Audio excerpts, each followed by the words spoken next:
कर्तव्यपूर्ण पण साथ अपुरी. माहेरी मुलगी म्हणून कर्तव्य पार पडते, सासरी सून म्हणून कर्तव्य पार पडते, बायको म्हणून कर्तव्य पार पडते आणि मूल झाल्यावर आई म्हणून कर्तव्य पार पडते. नातवंड झाल्यावर आजी म्हणूनही कर्तव्य पार पडते. कर्तव्य पार पाडण्याच्या शर्यतीत ती नेहमी अव्वल राहते. आई, हे खाशील का? नको ग, मला आत्ता वेळ नाही. आई, कुठेतरी फिरायला जाऊया? नको, मी बाहेर पडले तर घरात पसारा होईल. आई, आज काहीतरी छान खाऊया? नको, मला आवडत नाही.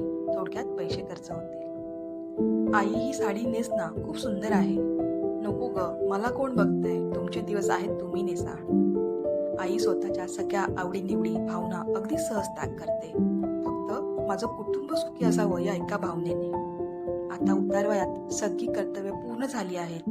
आता आईकडे स्वतःसाठी वेळ आहे, मनमोकळेपणाने जगण्यासाठी, स्वतःच्या आवडीनिवडी जगण्यासाठी.